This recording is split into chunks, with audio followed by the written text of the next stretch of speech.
شفاء صدور فاض وعطر كل لسان. السلام علیکم ورحمۃ اللہ وبرکاتہ. نحمده ونصلی علی رسولہ الکریم. اما بعد فاعوذ باللہ من الشیطان الرجیم. بسم اللہ الرحمن الرحیم. رب اشرح لی صدری ویسر لی امری واحلل عقدۃ من لسانی یفقہوا قولی. طب نبوی پڑھنے کا آپ کو کیا فائدہ ہوا اب تک جو پڑھا ہے؟ پہلے مصیبت سمجھ کے دودھ پیتے ہوں گے کہ گھر والے پتہ نہیں کیوں مجبور کرتے ہیں، دودھ سے بو آتی ہے، اچھا نہیں لگتا، پینے کو دل نہیں چاہتا، مگر اصرار کیا جاتا ہے. ابھی تو آپ کو صرف اچھا لگنے لگا، لیکن جب آپ انشاءاللہ مائیں بنیں گی تو آپ کو تب پتہ چلے گا کہ اس کی جسم کو کتنی ضرورت ہے. جب بچہ پیٹ میں پلتا ہے یا بچہ دودھ پیتا ہے تو اس وقت دودھ پی کے جو کیفیت ہوتی ہے اس کے فوری اثرات پتہ چلتے ہیں، اور نہ پی کے بھی پتہ چلتا ہے کہ کتنی کمزوری اور نکاہت کا احساس ہوتا ہے، اور ماؤں کا دودھ بھی خشک ہو جاتا ہے اس وجہ سے کہ وہ خود دودھ نہیں پیتی. اور جو مائیں اپنے بچوں کو خود اپنا دودھ پلاتی ہیں ان کی امیونٹی اسٹرانگ ہوتی ہے، بیماریوں کے خلاف قوت مدافعت ان کی نیچرلی زیادہ ہوتی ہے، گروتھ اچھی ہوتی ہے، ذہانت زیادہ ہوتی ہے، کیونکہ ایک انسان کا دودھ جانور کے دودھ سے بہرحال بہت بہتر ہے. اور جس بھی جانور کا آپ دودھ پیتے ہیں اس کے کچھ نہ کچھ اثرات آپ محسوس کرتے ہیں. تو اگر ماں کا دودھ ہو تو وہ سب سے عمدہ غذا ہے بچے کے لیے، بہت سی بیماریوں سے بچاتا ہے. بڑا سکون ہے جو مائیں بچوں کو فیڈر پلاتی ہیں یا دوسرے دودھ پر پالتی ہیں، یا خدا نہ خواستہ کسی ماں کی ڈیتھ ہو جائے اور بچہ بغیر ماں کے پالنا پڑے تو بہت مشکل پیش آتی ہے. راتوں کو اٹھ کے دودھ گرم کر کے سردیوں کی راتوں میں اور پلانا، اور پھر صبح اٹھ کے فیڈر دھونے اور تردد کرنا پڑتا ہے. ماں کا دودھ تو سیف ہے، کچھ بھی نہیں کرنا پڑتا. بچہ رویا، آپ نے 1 سیکنڈ میں بچے کو خوراک دے دی تو بہت سی ہیسل سے بچ جاتے ہیں. خیر، آج ہم پڑھتے ہیں فصل نمبر 23 سے. صحیحین میں حدیث عطا بن ابی رباح سے مروی ہے، انہوں نے بیان کیا کہ ابن عباس نے فرمایا کہ کیا میں تمہیں ایک جنتی عورت دکھاؤں؟ میں نے کہا ہاں. تو ابن عباس نے فرمایا یہ سیاہ عورت رسول اللہ صلی اللہ علیہ وآلہ وسلم کے پاس حاضر ہوئی اور عرض کیا کہ مجھے سرا کا مرض ہے. سرا کہتے ہیں مرگی کو، ایپیلیپسی، اور رسوا ہو جاتی ہوں، یعنی نیکڈ، ننگی ہو جاتی ہوں. آپ دعا کر دیجئے تاکہ میں ٹھیک ہو جاؤں. آپ صلی اللہ علیہ وآلہ وسلم نے فرمایا تم چاہو تو اس بیماری پر صبر کرو تو تمہارے لیے جنت ہے، اور اگر چاہو تو دعا کر دوں تاکہ تم کو عافیت ہو جائے، یعنی صحت مند ہو جاؤ. دونوں میں سے کوئی ایک چیز چوز کر لو. تو اس عورت نے کہا کہ میں صبر کروں گی. پھر اس نے کہا کہ میں رسوا ہو جاتی ہوں، یعنی نیکڈ ہو جاتی ہوں، تو آپ دعا کر دیجئے کہ میں رسوا نہ ہوں. تو آپ نے دعا فرمائی تاکہ اس کو ایسی حالت میں فٹس نہ پڑے کہ جب کہ وہ برہ نہ ہو. تو آپ نے اس کے لیے یہ دعا کر دی. اب ہو سکتا ہے کہ یہ ایکچوئل مرگی کا مرض ہو، اور ہو سکتا ہے کہ کچھ ایسے جو شیطانی یا جناتی اثرات ہوتے ہیں، آسیب جس کو بولا جاتا ہے، آسیب کے اثرات ہوں. تو دونوں میں کیفیت سیم ہوتی ہے. کچھ شیطانی اثرات ایسے ہوتے ہیں جس میں شکل مرگی کی سی ظاہر ہوتی ہے، اور مرگی ایک خاص مرض ہے جس میں انسان کے ہوش و حواس نہیں رہتے اور اچانک فینٹ ہو کے گر جاتا ہے انسان، اور پھر بعض اوقات اس کے سر کو جھٹکے لگتے ہیں اور ساتھ منہ سے جھاگ نکلنے لگتی ہے، آنکھیں الٹ جاتی ہیں، جسم اکڑ جاتا ہے، اور کچھ دیر یہ کیفیت رہتی ہے. اس کے بعد جب ہوش آتا بھی ہے تو جسم بہت ٹوٹا ہوا محسوس ہوتا ہے، تھکا ہوا محسوس کرتا ہے مریض، تو کانشیس نہیں رہتا، مریض کو کچھ یاد نہیں ہوتا کہ میرے ساتھ کیا ہوا ہے. اس کا کوئی وقت مقرر نہیں، نیند کی حالت میں بھی ہو سکتا ہے، چلتے پھرتے ہو سکتا ہے، ڈرائیو کرتے ہو سکتا ہے. اسی لیے ایسے لوگوں کو ڈرائیونگ کی اجازت نہیں دی جاتی. کسی بھی سواری پر اکیلے سفر کرنے کی اجازت نہیں دی جاتی، چاہے وہ سائیکل ہو یا موٹر سائیکل ہو، کوئی بھی، کیونکہ کسی بھی وقت فٹ آ سکتا ہے. سیڑھیوں پر اکیلا جانے کی اجازت نہیں ہونی چاہیے ایسے مریض کو، کہ کیا خبر آخری سیڑھی پر قدم رکھتے وقت یا درمیان میں فٹ پڑے اور انسان لڑکتا ہوا نیچے آئے اور اس سے اور زیادہ دماغی اور جسمانی چوٹیں اس کو پہنچیں. تو ایسے شخص کو اکیلا باہر بھی روڈ نہیں کراس کرنی چاہیے، کیونکہ کیا خبر کہ روڈ کے درمیان میں آ کے اس کو فٹ پڑے اور اس کی زندگی جو ہے وہ خطرے میں پڑ جائے. تو مرگی ایک مرض ہے، یہ حرام مغز کی ایک خاص حالت سے پیدا ہوتا ہے، اور اس میں جو شیطانی اثرات پائے جاتے ہیں، آپ میں سے بہت سے لوگ اس چیز سے واقف ہوں گے کہ جب آسیب ہوتا ہے کسی کو، آسیب کا مطلب ہوتا ہے کسی بھی جن کا انسان کے اوپر قبضہ جما لینا یا حاوی ہو جانا، چھا جانا، کہ انسان کی اپنے عقل جو ہے وہ کام کرنا بند کر دے اور وہ اس جن کا اثر اس انسان کے اوپر آ جاتا ہے، اور انسان اپنی بات کسی کے ساتھ نہیں کر سکتا، بلکہ دراصل اس کے ذہن کے اوپر جن کا ایک طرح سے قبضہ ہو جاتا ہے، جن اس پر چھا جاتا ہے. بعض اوقات تو بالکل نارمل حالت میں لوگ بات کر رہے ہوتے ہیں، ضروری نہیں کہ ہر آسیب والے کو یہی فٹ پڑتا ہو، یہ ضروری نہیں ہے. اسی لیے میں نے کہا کہ کچھ قسمیں ایسی ہیں یا ایک خاص قسم کے آسیب کا اثر اس صورت میں بھی آتا ہے، یا بعض اوقات ایسے لوگوں کو اس قسم کا فٹ پڑ سکتا ہے. لیکن بعض اوقات آسیب کا جو اثر ہوتا ہے اس میں انسان نارمل روٹین میں بات کر رہا ہوتا ہے، لیکن اس کی بات بڑی بے ربط ہوتی ہے، اس میں کوئی لاجک نہیں ہوتی، انسان کی عقل جیسے پیچھے کام کرتی ہے اور انسان اپنے ہوش و حواس سے جیسے بات کرتا ہے سمجھ بوجھ کے، وہ چیز نہیں رہتی. بلکہ اگر کوئی عورت ہے اور اس کے اوپر میل جن حاوی ہے تو کیا ہوتا ہے، اس عورت کی آواز مردانہ آواز میں بدل جاتی ہے. اور اسی طرح اگر عورت ہی جن ہے یعنی فیمیل جننی ہے تو پھر اس کی آواز تو عورتوں جیسی ہی رہتی ہے، لیکن اس کی باتوں میں وہ لاجک نہیں رہتی یا وہ ربط نہیں رہتا جیسا کہ عام طور پہ ہوتا ہے. اس لیے کہ اللہ تعالیٰ نے جنوں کی عقل اور سمجھ بوجھ بہت کم بنائی ہے، ہمارے انسان کے 10 سال کے بچے جتنی ایک بڑے سے بڑے جن کی عقل ہوتی ہے. اس لیے جنوں سے نہیں گھبرانا چاہیے، جنوں کی عقل بہت کم ہے، محدود ہے، ان کی سمجھ بوجھ اتنی نہیں ہے. اللہ تعالیٰ نے انسان کو اشرف المخلوقات بنایا. جنوں کے بارے میں پڑھ کر یا سن کر کوئی خوف نہیں محسوس کرنا چاہیے، وہ ایک مخلوق ہے اللہ تعالیٰ کی. اور جو لوگ سنتوں پر عمل کرتے ہیں ان پر جن کبھی حاوی نہیں ہو سکتے، کیونکہ جو شخص اپنا ہر کام بسم اللہ پڑھ کر شروع کرے تو جن کو اس کام کے اندر مداخلت کی اجازت نہیں ہوتی. اسی لیے کہتے ہیں کہ اس کام میں برکت بسم اللہ کی وجہ سے ہوئی. کیوں کہ جب آپ مثلا کھانا کھانے لگتے ہیں تو کیوں حکم ہے کہ بسم اللہ پڑھ کر کھانا کھایا جائے؟ کہ شیطان پرے ہٹ جاتا ہے. اور آپ نے وہ حدیث پڑھی ہوگی اپنے کورس میں کہ جس میں ایک دفعہ نبی صلی اللہ علیہ وآلہ وسلم ایک دعوت میں تھے تو ایک بچے نے ہاتھ بڑھایا، ہاتھ بھی الٹا تھا، اور صحابہ کرام نے جیسے ڈسکرائب کیا تو کہتے ہیں کہ ہاتھ بہت لمبا ہو گیا، اور مطلب عام تو نہیں سمجھے کہ یہ جن ہو سکتا ہے یا شیطان ہو سکتا ہے. تو رسول اللہ صلی اللہ علیہ وآلہ وسلم نے اس کا ہاتھ پکڑ لیا کہ ہم سے پہلے ہی شیطان منہ مارنے کی کوشش کر رہا ہے. کیا وجہ ہو سکتی ہے؟ ان کا کھانا اوپن ہوا ہوگا نا، یعنی کھانا ڈھکا ہوا نہیں ہوگا، اس لیے شیطان نے اپنا حصہ لینے کی کوشش کی. تو آپ نے اس کا ہاتھ پکڑ لیا اور فرمایا کہ اب بسم اللہ پڑھ کر کھانا شروع کرو تاکہ شیطان اس پر ہاتھ نہ مار سکے. کیونکہ ہم جب بھی کھانا کھانے لگتے ہیں تو ہمارے ساتھ ہمارا ہمزاد ہوتا ہے نا شیطان. اس پر آپ کو بلیو ہے کہ جب ایک بچہ پیدا ہوتا ہے تو اس کے ساتھ ایک اس کا ہمزاد شیطان پیدا کیا جاتا ہے. ہمزاد کیوں بولتے ہیں؟ کہ اس کے ساتھ ہی پیدا ہوتا ہے. جس وقت ہماری پیدائش ہوئی تھی ہمارے ساتھ ایک شیطان پیدا ہو گیا، اب وہ ساری زندگی ہمارے ساتھ ساتھ رہتا ہے. جو لوگ جادو کرتے ہیں یا نجومی اور عاملوں کے پاس جا کے حساب کتاب معلوم کرتے ہیں، ان کا بیسیکلی طریقہ کار کیا ہوتا ہے؟ ان کے قبضے میں جو جن اور شیاطین ہوتے ہیں وہ ہمارے ہمزاد سے ہماری ساری رپورٹیں لے لیتے ہیں، سب معلومات لے لیتے ہیں کہ ہم کہاں رہتے ہیں، کیسا گھر ہے، کیسا کھانا پینا، اوڑھنا بچھونا، کیا حالات ہیں، کتنی انکم ہے، کہاں کہاں پیسہ رکھا ہے، کہاں کہاں چیزیں رکھی ہیں، وہ سب ہمارے ہمزاد سے پوچھ لیتے ہیں. اب جب بھی کسی نجومی یا جادوگر کے پاس خواتین جاتی ہیں یا لوگ جاتے ہیں تو ہمارے ہمزاد ان کے شیاطین کو وہ ساری ڈیٹیل بتا دیتے ہیں. اس سے وہ ہماری ساری گھر کی باتیں جو ہیں وہ بتانا شروع ہو جاتے ہیں. ابھی تم نے یہ کیا، تمہارا فلاں دشمن ہے، تم یہ کرتے ہو، تمہاری یہ انکم ہے، تم فلاں جگہ پہ رہتے ہو. ان کو شیطان چونکہ بتا رہے ہوتے ہیں وہ سب بول رہے ہوتے ہیں. ہم کہتے ہیں واہ کتنا علم والا بندہ ہے. چاہے وہ تھوڑی دیر میں انسان خود بھول جائے، وہ جادوگر خود بھول جائے، مگر وہ جنوں سے جو ان کو معلومات ملتی ہیں تو جن جھوٹ بھی تو بول سکتے ہیں.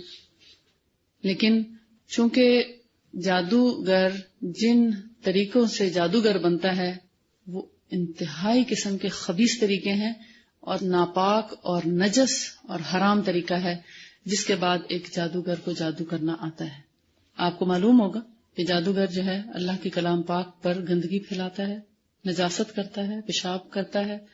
اور ایک انسان جب جادوگر بننے کے لیے ٹریننگ لے رہا ہوتا ہے اور 40 دن وہ شیطان کو کہتا ہے کہ میں تمہیں خدا مانتا ہوں، اور نعوذ باللہ خدا کو وہ خدا نہیں مانتا. یعنی یہ ہر روز وہ کلمات کہتا ہے، اور 40 دن کے بعد وہ شیطان اس سے راضی ہوتا ہے اور پھر اس کے قبضے میں کچھ جنات کو کر دیتا ہے جن سے پھر وہ اپنا کام چلاتے ہیں. اب کچھ لوگ بظاہر یہ کہہ کر کہ جی ہم روحانی علم کے ماہر ہیں اور ہم جادو کے علم کے ماہر ہیں اور جادو کا بہترین کارٹ، اگر آپ پر جادو ہوا ہے تو آپ آئیں ہمارے پاس، ہم آپ کو جادو کا توڑ کر کے دیں گے. تو کبھی بھی ایسے لوگوں کے پاس کارٹ کرانے کے لیے نہیں جانا چاہیے. جس نے جادو کی تصدیق کی یا جادوگر کی تصدیق کی، جادو کیا یا اس کی کارٹ کرائی، ایسے شخص کا ٹھکانہ آپ سب کو معلوم ہے، انجام معلوم ہے. تو لہٰذا ایسے لوگوں کے پاس کبھی جانا بھی نہیں چاہیے. یوں سمجھیں کہ آپ اپنے بیماریوں اور خرابیوں کے لیے رجسٹریشن کراتے ہیں اگر ایسے جادوگروں کے پاس تشریف لے جائی جائے. ہمارا نام جو ہے ان کے پاس رجسٹر ہو جاتا ہے اور پھر وہ وقتاً فوقتاً ہم کو تنگ کرتے رہتے ہیں زندگی بھر، کیونکہ ہمیں نہیں معلوم کہ شیطان یا جنات جو ہیں وہ کب اور کیسے ہم تک پہنچتے ہیں. آپ دیکھتے ہیں کہ گھروں کے اندر پڑے ہوئے کپڑے بعض اوقات کٹے ہوئے نکلتے ہیں، استری کیے ہوئے، تہ لگے ہوئے، کبھی کبھی ڈرائی کلین کیے ہوئے کپڑے جو ٹھیک ٹھاک آپ خود اپنے ہاتھوں سے اندر رکھتے ہیں اور ان کے اندر کبھی خون لگا ہوا دیکھتے ہیں، کبھی کٹے ہوئے دیکھتے ہیں. وہ کون آ کے کر جاتا ہے؟ وہ ہمارے ہمذاتوں سے ہی سارا کام لیتے ہیں، پھر اپنے جنات کے ذریعے اور پھر ہمارے ہمذات کے ذریعے. تو لہٰذا یہ ایک شروع سے چلا آ رہا ہے طریقہ. شیطان ہمیشہ ہمارا دشمن رہا ہے اور رہے گا، اس سے چوکنا رہنا ہے. رحمت للعالمین جو نبی صلی اللہ علیہ وآلہ وسلم کو لقب ملا تو وہ کیوں ملا؟ کہ آپ نے اپنے اوپر تکلیفیں سہ کے، اپنی زندگی میں سے وقت نکال کے، اپنی ساری آسائشیں اور آسانیاں قربان کر کے، محنت کر کے ہم تک وہ علم پہنچایا جو اللہ نے ان کو دیا، اور ہمیں ان تمام مشکلات، مصائب اور مصیبتوں سے بچایا. اگر ہم ان کے طریقے پر عمل کریں تو پھر ہم بچیں گے نا. لیکن انہوں نے ہمارے لیے وہ علم چھوڑ دیا جس سے ہم صراط مستقیم کو آسان بنا سکتے ہیں، جنت تک پہنچنے کے راستے کو آسان کر سکتے ہیں. یہ اسی طرح ممکن ہے اگر ہم رسول اللہ صلی اللہ علیہ وآلہ وسلم کی سنتوں پر عمل کریں، ان کے بتائے ہوئے طریقے پر چلیں، طریقہ علاج ان کا اپنائیں، جو باتیں وہ ہم کو بتا گئے ہیں ان پر ہم صدق کے دل سے ایمان لائیں، یقین رکھیں اور پھر ان کو اپنائیں. اور دیکھیں جب بھی ایک شیطانی علم ایک روحانی علم سے ٹکراتا ہے تو فتح ہمیشہ روحانی علم کی ہوتی ہے. روحانی علم کون سا ہوتا ہے؟ جو قرآن اور سنت سے ہمیں ملتا ہے. اور شیطانی علم کون سا ہے؟ جو جنات، جادوگر اور شیاطین نے مل کر تشکیل دیا ہے، جتنا علم ان کے پاس ہے. تو آپ یہ دیکھیں اگر اللہ تعالیٰ نے انسان کو اتنی عقل دی ہے اور شیطان اور جن جو ہیں وہ 10 سالہ بچے کے برابر اگر عقل رکھتے ہیں، تو کیا ہمارے اندر ذہین اور فتین اور بہترین لوگ جو ہیں کیا وہ ایسا نہیں کر سکتے کہ ان کے اس علم کا جواب دے سکیں؟ جبکہ ہمارے پاس تو اتنی عمدہ کلام ہے، اللہ کا کلام، جس کا کوئی کلام موازنہ نہیں کر سکتا، کوئی مقابلہ نہیں کر سکتا، جس کا کوئی بدل ہے ہی نہیں. اللہ کے کلام قرآن پاک کا اللہ تعالیٰ نے تو چیلنج کیا ہے کہ کوئی ہے جو ایسی صورت بنا کے لا سکتا ہوں؟ ایک آیت نہیں بنا کر لا سکتے. پوری دنیا کے لیے چیلنج ہے، آج سے 1400 سال پہلے سے آج تک کوئی اس طرح کا کلام نہیں بنا سکا، اور جس نے کوشش کی وہ ذلیل و خوار ہوا. تو اس لیے ہمارے پاس تو وہ پاک اور پاورفل کلام ہے جس کا کوئی توڑ نہیں کر سکتا. جبکہ جادو کا توڑ ہو جاتا ہے، شیطانی عمل کا توڑ ہو جاتا ہے، شیطان سے پہنچنے والی بیماریوں کا ہم جواب دے سکتے ہیں اور اس کا مقابلہ کر سکتے ہیں، اس سے پیدا شدہ مسائل کو حل کر سکتے ہیں. تو اس لیے ان چیزوں سے کبھی پریشان نہیں ہونا چاہیے.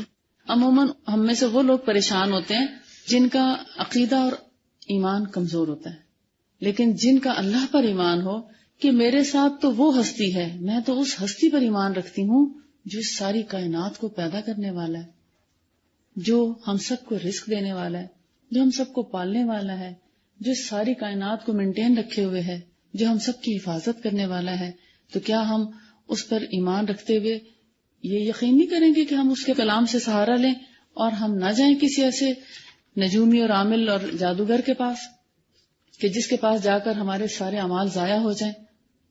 تو اپنے آپ کو ان تمام چیزوں سے بچائیں. اور اگر خدا نخواستہ آپ سے یہ غلطی ہو گئی، اس سے پہلے اگر آپ میں سے کسی سے یہ غلطی ہو چکی کہ کسی نجومی کے پاس گئے ہاتھ دکھانے کے لیے، یا کسی عامل کے پاس گئے، یا کسی جادوگر کے پاس گئے، تو اب ہو سکتا اللہ تعالیٰ ناراض ہو، تو سب سے پہلے اس چیز کو برا محسوس کریں اور شرمندگی محسوس کریں کہ ہاں مجھ سے یہ غلطی ہوئی ہے.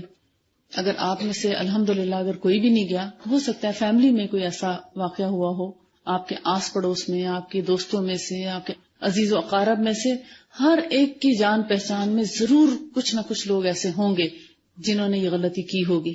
ان کو یہ سب باتیں بتائیں تاکہ وہ جہنم کے عذاب سے بھی بچ سکیں اور دنیا کے عذاب سے بھی بچ سکیں. کیونکہ اب جن جادوگروں کے پاس ان کا نام رجسٹر ہو گیا ہے، جو بار بار ان پر حملہ کریں گے اب، تاکہ اللہ تعالیٰ پھر ان کی حفاظت بھی فرمائے، تو بہترین طریقہ یہ ہے کہ اپنے اس گناہ پر شرمندہ ہوں، توبہ کریں، استغفار کریں، یا اللہ جو مجھ سے غلطی ہو گئی ہے یہ مجھے معاف فرما دے، تو میں آئندہ یہ کام کبھی نہیں کروں گی. آپ کی جان پہچان میں جتنے لوگ ہیں، اب آپ کے پاس اگر اس چیز کا علم آیا تو ان کا حق بنتا ہے اور آپ کا یہ فرض بنتا ہے کہ ان تک اس میسج کو پہنچائیں کہ جو غلطی اب تک ہوئی اس کی توبہ کریں اور اس ہستی سے مدد مانگیں جو سب کی مدد کر سکتی ہے. دیکھیں، ایک شیطان، ایک جادوگر کسی کی کتنی مدد کر سکتا ہے؟ ایک ہی کی کرے گا نا جو اس کے پاس جائے گا، اور جو باقی ساری مخلوق ہے ان کے بارے میں اس کی کوئی پاور نہیں ہے، بہت محدود ہے. اور اگر اثر ہو بھی گیا تو اثر بہت آسانی سے جا سکتا ہے. رسول اللہ صلی اللہ علیہ وآلہ وسلم پر جادو ہوا تھا تو کیا اثر زائل ہوا تھا؟ پھر کس چیز سے ہوا تھا اثر زائل؟ معوذتین کس میں؟ قرآن میں. تو پھر اس سے ہمیں کیا سبق ملتا ہے؟ رسول اللہ کی سنت پھر کیا ہے کہ ہم رسول اللہ کے بتائے ہوئے یا انہوں نے جو اعمال کیے، انہوں نے جس طریقے سے اپنا جادو کا اثر توڑا اور اللہ نے ان کی مدد کی، تو ہم بھی وہی طریقہ اپنائیں تاکہ اللہ ہماری مدد کرے. معوذتین میں ہے کیا؟ ہم کس سے پناہ مانگتے ہیں؟ شیطان سے پناہ مانگتے ہیں. کس کی؟ اللہ تعالیٰ کی، کہ اللہ تو ہمیں اپنی پناہ میں لے لے. قل اعوذ برب الناس ملک الناس الہ الناس من شر الوسواس الخناس. خناس کون ہے؟ شیطان. الذی یوسوس فی صدور الناس من الجنۃ والناس. جنوں سے بھی اور انسان بھی شیطان ہوتے ہیں. بعض انسان بھی شیطان ہوتے ہیں. وہ شیطان جنہوں نے جنوں سے مدد مانگ کر انسانوں کے خلاف ایک محاذ قائم کر رکھا ہے. تو اس لیے فرمایا جنوں سے بھی اور ایسے انسانوں سے بھی جو جنوں اور شیطانوں کے راستے پر چل پڑے ہیں. ہم ان سب سے اللہ کی پناہ میں آتے ہیں. تو جب ہم اللہ سے یہ دعا کریں گے یا اللہ تو ہمیں اپنی پناہ میں لے لے، تو کیا وہ مدد نہیں فرمائے گا؟ کرے گا نا مدد. یہ تو وہ رب ہے جو ہماری شاہ رگ سے بھی قریب ہے، جو ہمارے دل میں آنے والے خیالات سے بھی واقف ہے، جو ہمارے ہر عمل سے باخبر ہے، جو ہماری ہر مجبوری کو جانتا ہے، جو ہماری ہر طرح سے مدد کر سکتا ہے. جب ہمارا یہ ایمان ہوگا تو پھر کیوں نہ ہمارا رب ہماری مدد کرے گا. اس یقین کے ساتھ اس سے دعا مانگے تو پھر وہ مدد کرتا ہے. اگر ہم اس کو اس قابل ہی نہیں سمجھتے کہ وہ ہماری مدد کر سکتا ہے تو پھر وہ کیسے مدد کرے گا؟ جب ہم نے اس یقین سے اس سے دعا ہی نہیں مانگی کہ ہاں وہ مدد کر سکتا ہے، ہاں وہ سن رہا ہے، ہاں وہ مدد کرے گا، وہ مجھے ایسے نہیں چھوڑے گا، میں اس کو مانتی ہوں، میں اس پر ایمان لائی ہوں، میں اس کے حکموں پر عمل کرتی ہوں، میں تو اسی کی بندی ہوں، وہی میرا رب ہے، پھر وہ آتا ہے آپ کی مدد کرنے. جب یہ یقین آتا ہے تو پھر وہ مدد کرتا ہے. اور اگر یہ یقین نہیں، آپ ڈاواں ڈول ہیں، شک میں ہیں، پتہ نہیں اب میرا کیا بنے گا، میں تو اپنے آپ کو اچھا نہیں محسوس کرتی، مجھ پر تو ایسے لگتا ہے کوئی شیطانی اثر ہو گیا ہے، کوئی شاید جادو کسی نے کر دیا ہے، اب پتہ نہیں میرا کیا بنے گا، میں خود پڑھوں یا کسی کے پاس جاؤں. بھائی اللہ کی کلام ہے، جتنا درد آپ کو ہے، جتنی تکلیف آپ کو ہے، جتنے یقین اور ایمان سے آپ دعا مانگ سکتے ہیں، کوئی اور آپ کے لیے مانگ سکتا ہے؟ آپ مجھے بتائیے، اگر آپ کو کوئی تکلیف پہنچے، آپ کو اللہ سے دعا کرنی ہو، چاہے اپنے پیپر میں پاس ہونے کے لیے دعا کرنی ہو، فرض کریں وقت کم ہے، پڑھائی بہت زیادہ ہے، ٹائم نہیں مل رہا گھر کی روٹین سے، آنا جانا پڑھنا کیسے کروں؟ آپ جب اللہ سے دعا کرتے ہیں یا اللہ مجھے بہت اچھے طریقے سے یہ سارا یاد بھی کرا اور پھر مجھے امتحان میں کامیابی بھی عطا فرما، تو جیسی دعا آپ مانگ سکتے ہیں اپنے لیے، کوئی اور آپ کے لیے مانگ سکتا ہے؟ یا آپ کسی کے لیے ایسے مانگ سکتے ہیں؟ تو پھر اس کا کیا مطلب ہے؟ دم بھی تو خود ہی کرنا چاہیے نا. جو دم آپ خود کر سکتے ہیں کوئی اور کر سکتا ہے؟ تو اس لیے سب سے پہلی چیز اس علاج میں یہ ہے کہ آپ اللہ سے دعا کریں اور پورے یقین اور ایمان سے دعا کریں، اس کو موجود سمجھیں. صرف دعا کے وقت موجود نہ سمجھیں، ہر وقت ہی موجود سمجھیں. آپ گھر سے یہاں تک پہنچے ہیں، یہاں سے گھر جائیں گے، یہاں جتنی دیر بیٹھے ہیں، آپ واش روم جاتے ہیں، واش روم سے واپس آتے ہیں، وضو کر رہے ہیں، پانی پی رہے ہیں، کھانا کھا رہے ہیں، چل رہے ہیں، ہر حال میں پیپر کر رہے ہیں، اپنا ہوم ورک کر رہے ہیں، آپ گھر میں جا کے سبق یاد کر رہے ہیں، کچھ بھی کر رہے ہیں، تو آپ اللہ کو اپنے ساتھ محسوس کریں کہ وہ موجود ہے، وہ مجھے دیکھ رہا ہے. صحابہ کرام کیا کرتے تھے؟ تسمہ بھی ٹوٹتا تھا جوتی کا تو اللہ سے دعا مانگتے، یا اللہ اب اس کا مجھے بہترین بدل عطا فرما، اب تسمہ تو نہیں دینا ہے. وہ ایسا کیوں کرتے تھے؟ کیونکہ وہ ہر وقت اللہ کو اپنے ساتھ محسوس کرتے تھے اور اس بات پر یقین تھا کہ جو مدد میرا رب کر سکتا ہے وہ کوئی نہیں کر سکتا. سورس تو انسان ہی بنتے ہیں، وسیلہ انسان ہی بنتے ہیں، لیکن سورس پیدا کرنے والا کون ہے؟ مسبب الاسباب کون ہے؟ اللہ تعالیٰ. تو پھر پہلے ہمیں اپنی اصلاح کی ضرورت ہے. سنت کا علاج اپنانے کے لیے اپنی اصلاح چاہیے اصل میں، کہ ہم اپنے دل سے وہ گندگیاں دور کریں، وہ نجاستیں دور کریں، وہ شک دور کریں. وہ شک کی بیماری کا پہلے علاج کریں کہ جو ہمارے دلوں میں پیوست ہو گیا کہ ہم کہتے پتہ نہیں اس میں ہم ٹھیک بھی ہوں گے کہ نہیں. یہ شک کبھی نہ آنے دیں. انشاءاللہ جب یہ شک دور ہو گیا تو آپ کی ساری روحانی بیماریاں جو ہیں وہ ختم ہو جائیں گی. کیوں؟ جب آپ ایک دفعہ بھی صبح کے وقت، آپ ہر روز صبح شام کی دعائیں مانگتے ہیں نا، مگر آپ نے اس سے پہلے اس ایمان اور یقین سے نہیں مانگی ہوں گی کہ ہاں واقعی یہ تو وہ رب ہے جو جنوں کو پیدا کرنے والا، انسانوں کو پیدا کرنے والا، ہم سب کو پالنے والا، مجھ سے اتنا قریب اور میں اس پر ایمان رکھتی ہوں، میں اسی کے لیے پیدا ہوئی ہوں، اس کی اطاعت کے لیے پیدا ہوئی ہوں اور اس کو خوش کرنے کے لیے آئی ہوں، دنیا میں راضی کرنے کے لیے آئی ہوں، تاکہ جب میں مروں تو مجھے راضی ہو کر جنت میں بہترین اعلیٰ مقام عطا فرمائے. تو یہ میرا وہ رب ہے جو ہر وقت میرے ساتھ ہے. اس یقین سے جب آپ دعا مانگیں گی کہ جب میں اپنے رب سے دعا مانگ رہی ہوں اور وہ میری دعا کو سن رہا ہے تو وہ ضرور پوری کرے گا، تو کیا وہ دعا نہیں قبول کرے گا؟ آپ نے وہ حدیث بھی پڑھی ہوگی کہ نبی صلی اللہ علیہ وسلم نے فرمایا کہ جب ایک مومن بندہ اپنے اسباب کو استعمال کر کے اپنی پوری کوششیں کر کے پھر اللہ سے دعا مانگتا ہے اور کہتا ہے یا اللہ اب میرا کام کر دے، اور پھر اللہ پہ توکل کر لیتا ہے کہ اب وہ ضرور کر دے گا کام، تو اللہ تعالیٰ ایسے بندے کے بارے میں کہتا ہے فرشتوں سے مخاطب ہو کے کہ اس شخص نے مجھ پر اتنا توکل کیا ہے، اب مجھے شرم آتی ہے کہ میں اس کا کام نہ کروں. پڑھا آپ نے کہ نہیں؟ ابھی میں بھی نہیں پڑھا کہ جب کوئی شخص اپنے سارے اسباب مہیا کرتا ہے، ان کو اپنے عمل میں لاتا ہے، ان سب کاموں کو پوری طرح سے خلوص نیت سے اور پوری کوشش سے کرنے کی کوشش کرتا ہے.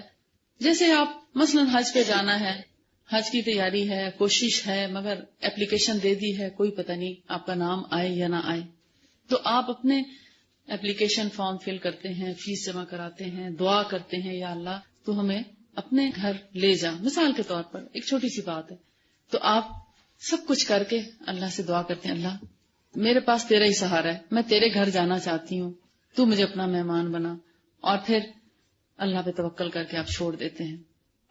اب آپ کو نہیں معلوم آپ کا نام آنا ہے نہیں آنا. آپ کا کیا خیال ہے جب آپ اتنے یقین سے اللہ سے دعا کر کے سارے کام مکمل کر کے دعا کریں گے تو پھر کیا اللہ دعا قبول نہیں کرے گا؟ اب ایک وہ شخص ہے جو نہ اپلیکیشن فارم فل کرتا ہے، نہ فیس جمع کراتا ہے، نہ بکنگ کراتا ہے، کچھ بھی نہیں کرتا، اور پھر کہتا ہے یا اللہ مجھے حج پہ لے جا، تو پھر آپ کا کیا خیال ہے کہ یہ ایسے شخص کی دعا قبول ہو سکتی ہے؟ مطلب سارے باقی کام بھی تو کرنے چاہیے نا. ہاتھ پہ ہاتھ دھر کے ہم کہیں یا اللہ تو ہمیں روٹی کھلا دے، آج دوپہر کا کھانا میں نہیں بناتی، یا مجھے کھانا بھی کھلا دے، تو کیا ایسا ہو سکتا؟ کچھ کرنا بھی تو پڑے گا کہ نہیں کرنا پڑے گا. دنیا کے اسباب کو استعمال کر کے پھر اللہ پہ توکل کریں تو آپ کو اللہ تعالیٰ بہترین اس کا نتیجہ دے گا انشاءاللہ، اور اجر بھی دے گا. اللہ پر توکل کرنے کا اجر بھی ہے اور توکل کرنے کا فائدہ بھی ہے کہ پھر وہ مدد بھی کرتا ہے، وہ دعا بھی قبول کرتا ہے. تو مرغی کے بارے میں ہم پڑھ رہے تھے کہ جو جنات یا آسیب کے زیر اثر کچھ لوگوں کی کیفیت ہوتی ہے وہ مرگی سے ملتی جلتی ہے، اور مرگی خود جو ایک مرض ہے، اس میں جو میں نے آپ کو ابھی تھوڑی دیر پہلے بتایا کہ مریض جو ہے وہ انکانشیس ہوتا ہے اور فٹ کی صورت میں گر پڑتا ہے اور پھر سینس لیس ہو جاتا ہے، منہ سے پانی آتا ہے، یہ جھاگ آتی ہے، آنکھیں پتھرا جاتی ہیں، یہ ساری کیفیات ہوتی ہیں۔ تو ایسے میں دو طریقے علاج ہیں، ایک تو یہ کہ اگر واقعی مرگی ہے تو اس کے لیے دوا بھی کی جاتی ہے، لیکن آپ دیکھتے ہیں بہت سے لوگ 3 سال کی دوا کھا کر بالکل ٹھیک ہو جاتے ہیں، 3 سال علاج کر کے، لیکن بہت سے لوگ ایسے بھی ہیں جو 20 سال بھی علاج کرتے رہتے ہیں مگر ان کی مرگی ختم نہیں ہوتی۔ تو اٹ مینس کہ وہ فزیکل مرگی ہی نہیں ہے، اس کے ساتھ کوئی دوسرا پرابلم بھی ہے۔ تو جب تک مرگی کا مریض ساتھ میں دعا نہیں کرتا، دم کا سہارا نہیں لیتا، اس وقت تک مرگی مکمل طور پر نہیں جاتی، اور اگر پھر بھی نہیں جاتی تو اس کا مطلب ہے اللہ کا حکم نہیں، اللہ نے اس کے نصیب میں جنت لکھ رکھی ہے جس وجہ سے اس کی یہ بیماری ختم نہیں ہوتی۔ تو اس پر پھر صبر کرنا چاہیے، اور یہی اصول ساری بیماریوں کا ہے، چاہے ایک بخار ہی ہے۔ آپ دیکھتے ہیں عام طور پر لوگ 2 سے 4 دن میں بخار میں بالکل ریکور کر جاتے ہیں، ٹھیک ہو جاتے ہیں۔ ٹائیفائڈ بخار کبھی ہفتے بعد، 2 ہفتے بعد، 3 ہفتے بعد یا 40 دن بعد کچھ لوگوں کا چلا جاتا ہے، مگر کچھ لوگ ایسے بھی ہوتے ہیں جن کو 2 سال سے بخار ہوتا ہے، 99 پہ رہتا ہے ان کا ٹیمپریچر، کبھی 100 پہ چلا جاتا ہے، کبھی 99، کبھی 2 پوائنٹ اوپر۔ اب اس کی کیا وجہ ہے؟ وہ کیوں نہیں ٹھیک ہوتے؟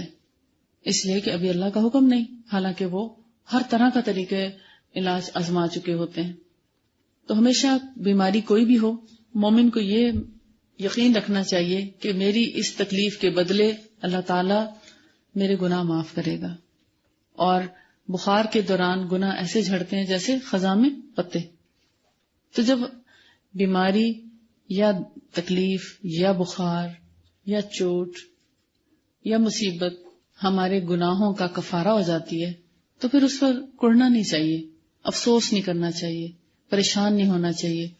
اس کا یہ مطلب نہیں کہ ہم علاج نہ کریں، ہم علاج بھی کریں گے، ہم دعا بھی کریں گے، دم بھی کریں گے، سب کچھ کریں گے، حفاظت بھی کریں گے اپنی صحت کی، ہر چیز کا اہتمام بھی کریں گے۔ اس کے باوجود بھی اگر ٹھیک نہیں ہوتا تو پھر صبر کریں گے، کیونکہ ہر تکلیف اللہ کی طرف سے ہے، وہی اس کو دور کرنے والا ہے، کوئی اور دور نہیں کر سکتا۔ اس لیے کوئی بھی تکلیف ہو تو سب سے پہلے دعا کا سہارا لیں۔ آپ اس چیپٹر کو خود ضرور پڑھیں تو آپ کو اندازہ ہوگا کہ مرگی اور آسیب کو ایک جیسی بیماری کیوں کہا گیا ہے، اور اس کی کیفیات کہاں کہاں سے ملتی جلتی ہیں، اور دونوں کے لیے طریقہ علاج ایک کیسے ہو سکتا ہے یا مختلف کیسے ہو سکتا ہے، یہ آپ پڑھیں گے تو آپ کو سمجھ آئے گا۔ اس کے علاج میں جو چیزیں بتائی گئی ہیں وہ آیت الکرسی ہے، موعظتین ہے، اور موعظتین اور آیت الکرسی کو پڑھ کے اپنے ہاتھوں پہ دم کیا جاتا ہے، اور دم کر کے سر سے شروع کر کے پاؤں تک اپنے جسم پر مسح کیا جاتا ہے صبح اور شام۔ آپ دیکھیں، آپ آیت الکرسی بھی روزانہ پڑھتے ہیں صبح شام، بلکہ ہر نماز کے بعد یقیناً پڑھتے ہوں گے، کیونکہ آپ نے وہ حدیث پڑھی ہوگی کہ جو ہر فرض کے بعد آیت الکرسی پڑھتا ہے اس کے اور جنت میں موت حائل ہے۔ تو وہ بھی آپ پڑھتے ہوں گے، لیکن اب آپ صبح اور شام کی جو دعائیں ہیں ان میں آیت الکرسی اور موعظتین کے ساتھ ایک کام کا اضافہ کر لیں، وہ یہ کہ اپنے ہاتھوں پہ پھونک مار کے سر سے لے کر پاؤں تک پورے جسم پر ہاتھ پھیریں، پہلے سامنے سے اور پھر دوبارہ سر کی پچھلی طرف سے ہاتھ پھیرنا شروع کریں، گردن، کمر، ہپس اور ٹانگیں اور پاؤں تک، پھر جسم کے پچھلے حصے پر ہاتھ پھیر کے بازوں پر بھی ہاتھ پھیریں، اپنے جسم کا کوئی حصہ بھولے نہیں۔ اسی لیے ہمیں حکم دیا گیا کہ باتھ روم جائیں تو باتھ روم جانے کی دعا پڑھ کر جائیں، اللہم انی اعوذ بک من الخبث والخبائث۔ تو کبھی آپ کو کوئی جن نظر آیا وہاں پر؟ چاہے آپ نے دعا پڑھی ہو یا نہ، کیونکہ ہمیں وہ نظر آتے ہی نہیں، لیکن ہوتے ہیں، باتھ روموں میں ہوتے ہیں۔ جو شخص دعا پڑھ کے جاتا ہے اس کی دعا سنتے ہی وہ وہاں سے نکل جاتے ہیں، اندر نہیں رہتے، کیونکہ اللہ نے اس کی دعا سنی۔ جنوں اور جنیوں سے بچاؤ کے لیے، ان سے پناہ کے لیے اللہ سے جب دعا مانگی تو اللہ تعالیٰ اس کو اپنی پناہ میں لے لیتا ہے۔ اور جو لوگ بغیر دعا کے بے دھڑک چلے جاتے ہیں ان کے ساتھ کئی پرابلم سننے میں آتے ہیں، آپ کی تو ہو سکتا ہے اتنی پبلک ڈیلنگ نہ ہو، آپ کو اندازہ نہ ہو. ہمارے چونکہ لوگوں سے ملنا جلنا رہتا ہے اور مسائل سامنے آتے رہتے ہیں، تو بہت سے ایسے لوگ جو بغیر دعا پڑے باتھ روم گئے، ان کے ساتھ بہت سے واقعات ہوئے. میرے پاس ایک بچی آتی تھی علاج کے لیے، اب تو ماشاءاللہ بالکل ٹھیک ہے. 16 سال کی بچی تھی، فورسز میں ان کے والد تھے اور اچھی پڑھی لکھی فیملی تھی. بچی بڑی خوبصورت تھی، 3 بہنیں تھیں. جیسی وہ باتھ روم جاتی تھی تو چیخے مار کے باہر نکلتی تھی. اب اس کو یہ نہیں معلوم تھا کہ کوئی دعا بھی ہوتی ہے باتھ روم جاتے وقت پڑھنے کی، کیونکہ گھر میں پردے وغیرہ کا کوئی اہتمام نہیں تھا، سر کبھی ڈھانکا نہیں تھا، ناخن بھی اچھے خاصے بڑے رکھے ہوتے، نیل پالش لگی ہوئی اور خوشبو بھی ہر وقت لگا کے رکھنا. اور باہر جیسے مارکیٹ میں بھی جانا تو اسی طریقے سے، گھر میں تو اسی طرح. شام کو نکل گئے، صبح کو نکل گئے، مکروہ اوقات بھی تو ہے نا بازار جانے کے. تو شام کے وقت خاص طور پر اگر بغیر اوڑھے خوشبو لگا کے، بال ننگے، ناخن لمبے، تو اس طریقے سے جب باہر نکلتی ہیں خواتین تو اس میں ان جنوں کے اثرات کا بہت زیادہ خطرہ ہوتا ہے. رسول اللہ صلی اللہ علیہ وسلم نے خاص طور پر منع فرمایا شام کے وقت باہر نکلنے سے کہ اپنے بچوں کو بھی روکو، خود بھی اور بچوں کو بھی روکو، کیونکہ شام کے وقت شیاطین پھیل جاتے ہیں، اور جب شیاطین پھیلتے ہیں تو پھر وہ حملہ بھی کرتے ہیں، کیونکہ شیطان ہے انسان کا دشمن. اب وہ جو لڑکی تھی باتھ روم جاتی، چیخیں مارتی، جب واپس آتی تو کہتی مجھے درد ہو رہا ہے نا، مجھے کوئی مارتا ہے. تو کہتی تھی پہلے ماں باپ نے سمجھا ایسی بچی ہے، ہمیں نا شاید مذاق کر رہی ہے ہم سے، لیکن جب واپس آنا اس نے شیورنگ ہو رہی ہونا اس کو، اور پھر ان کو یقین آ گیا. ماں باپ نے دیکھا تو باقاعدہ ناخنوں کے اس کے نشان ہوتے تھے جسم کے اوپر.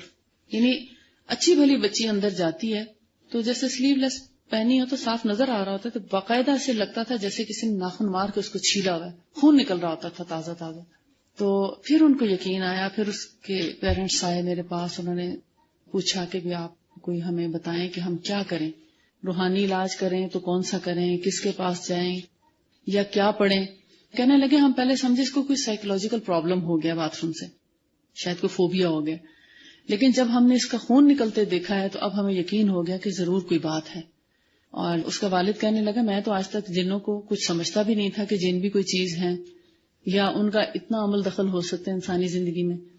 پھر میں نے ان کو دعائیں بتائیں، یہ معوذتین اور آیت الکرسی، اور اس کو باتھ روم جانے کی دعا بتائی، اللہم انی اعوذ بک من الخبث والخبائث. جب وہ دعا پڑھ کے جانا شروع ہوئی، صبح شام اس نے اپنے اوپر دم کرنا شروع کیا، تو اب باتھ روم وہ آرام سے جانے لگی. پھر ہومیوپیتھک میں کچھ ایسی میڈیسنز ہیں جو خوف کے لیے ہوتی ہیں، انسان کا خوف دور کر دیتی ہیں، چاہے وہ اسٹیج پہ جا کر بولنے کا خوف ہو، چاہے وہ گیدرنگ میں جانے کا خوف ہو، چاہے ایگزام فیئر ہو.